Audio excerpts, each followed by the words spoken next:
Carmel, and this is the podcast I always wish existed, a bite sized, on the ground spiritual note that can shift your thinking and your outlook on life to help make us all a little bit more awake, alive, and ascending. So, we are in just like Snowville here in the Northeast, but I want to talk about the most massive blizzard that we just got and why I wasn't nearly as afraid this time.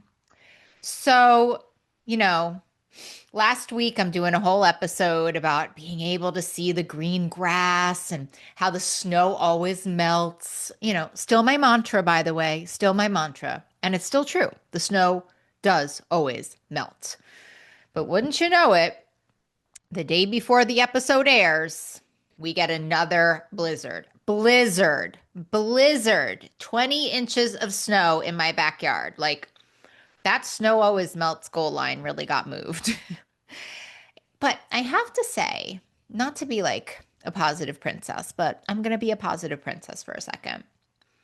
This blizzard felt a bit different to me. Like, not good, let me be clear. I'm not like skipping through 20 inches of snow doing cartwheels or like being so excited when all the parking spots are filled with snow. I'm very annoyed. It's a lot of snow. And nobody came to plow my house the day that it happened. So I was literally locked in for a day and a half. But, the goal line got moved. I'm really frustrating. But here's the little silver lining: the fear is gone. And that is a massive, massive upgrade from the first time that we got all of this snow. Because the last time that we got all of the snow, I had never really gone through a snow in like a suburban environment. The only blizzards and the only massive snow I'd ever experienced were in New York City, I think in like 2016. And honestly, that city takes care of a lot of things for you. But when you have a house and a dog, that's a whole different, and a car, that's like a whole different situation. And as you know, if you're a current listener, the first time all this snow came pouring down on us, I had so many problems with my dog, just trying to figure out how he was supposed to go to the bathroom, walking him. Like, I just didn't know that I needed to have dog friendly salt at my house, and like all the charging of the devices because we may lose power. There are just so many things I didn't know. And it really, really scared me. Like, I was just in this really heightened fight response for the whole thing. It was pretty awful. But this blizzard, I knew. I knew. I got my shovel the first thing in the morning. I dug Danny a huge path. I have a pretty big backyard. So, also, yay for working out and being in good health. So I dug Danny like this huge path so he could easily go to the bathroom. All of my devices were charged. I had the food I needed. I was ready. Not happy, but ready. And I could actually enjoy being a little bit cozy in my house for a day instead of like white knuckling through, like waiting for terrible things to happen. And so, this is a spiritual podcast. This is not a weather podcast. So I want to tell you that it reminded me, first cut is the deepest. Doing things for the first time is just really, really hard. It just is. It just is. And so that brings me to our pocket sage for today. It comes from Parker Palmer's book, Let Your Life Speak. Parker Palmer's really good. Yeah, like, just he's an educator and he just like talks about the inner life. It's beautiful. Highly recommend. And he writes, our inward winters take many forms: failure, betrayal, depression, death. But every one of them, in my experience, yields to the same advice. The winters will drive you crazy until you learn to get out into them. Until we enter boldly into the fears we most want to avoid, those fears will dominate our lives. But when we walk directly into them, protected from frostbite by the warm garb of friendship or inner discipline or spiritual guidance, we can learn what they have to teach us. Then we discover once again that the cycle of the seasons is trustworthy and life-giving, even in the most dismaying season of all. That's a lot, but it's really good. So I'm going to read it again for those of you in the back. Our inward winters take many forms: failure, betrayal, depression, death. But every one of them, in my experience, yields to the same advice. The winters will drive you crazy until you learn to get out into them. Until we enter boldly into the fears we most want to avoid, those fears will dominate our lives. But when we walk directly into them, protected from frostbite by the warm garb of friendship or inner discipline or spiritual guidance, we can learn what they have to teach us. Then we discover once again that the cycle of the seasons is trustworthy and life-giving, even in the most dismaying season of all. And I like this part in the reading. The cycle of the seasons is trustworthy.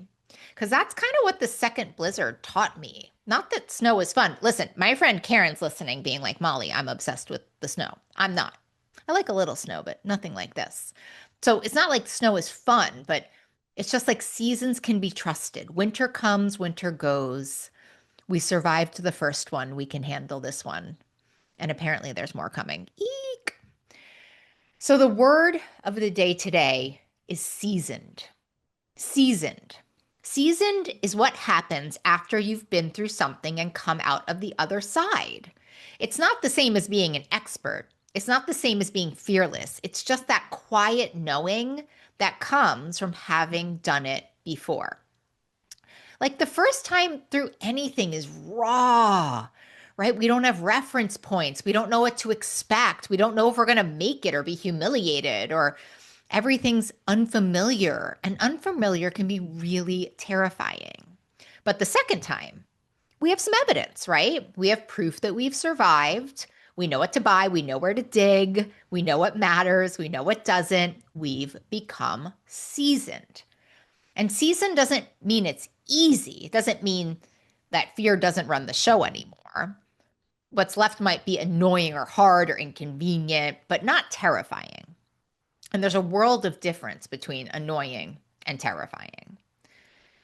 So the first time through anything is brutal, right? First cut is always the deepest because we have no evidence that we're going to survive it. No muscle memory, no reference point, just fear and improvisation.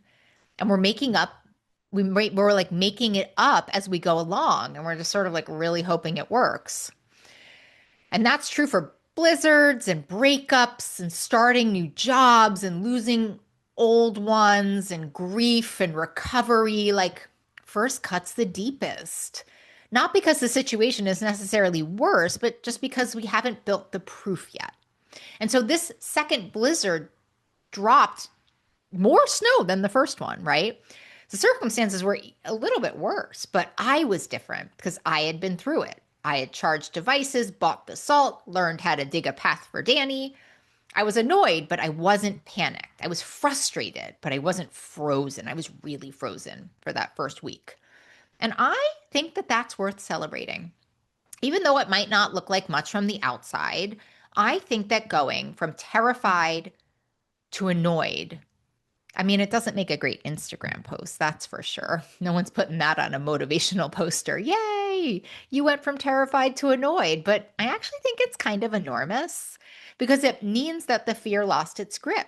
It means that I took my power back from the unknown. So listen, if you're going through something for the second time right now, a hard conversation you've had before, a setback you faced before, a season of your life you thought you were done with, notice something. Notice that you're different this time. Not because the situation is easier, but because you're more seasoned. You've been through winter before, right? You know the snow melts. We know the snow melts. It always does. And I'm hopeful the snow will end soon, and I know it always does. And if there's another blizzard, I'll be even more ready for that one too. So, our reflective question of the day. What are you going through for the second time that you could trust yourself more with because you already survived the first? How can you shift that perspective? And listen, if you're someone who's been going through that cycle of starting over in your relationship with food, you know that one. A new plan, losing weight, gaining it back, trying again, feeling like you're back at square one, that hopelessness. I want you to know you're not at square one. You're seasoned. You know more than you did the first time, and you know what works and what doesn't. And a little note that my stop starting over system, we take everything you've learned from all of those first times and we build on it to make you never have to start over again, right? And you're so much further along than you think. And so if you're curious about working together, you know that I am. I would love to chat. So you can learn more and schedule a free call at Molly Carmel, or there's a direct link in the show notes. And I am right here with you, Ascenders. I am learning that being seasoned doesn't mean being comfortable. It just means that the fear doesn't drive anymore. We rise together. Until next time, love ya.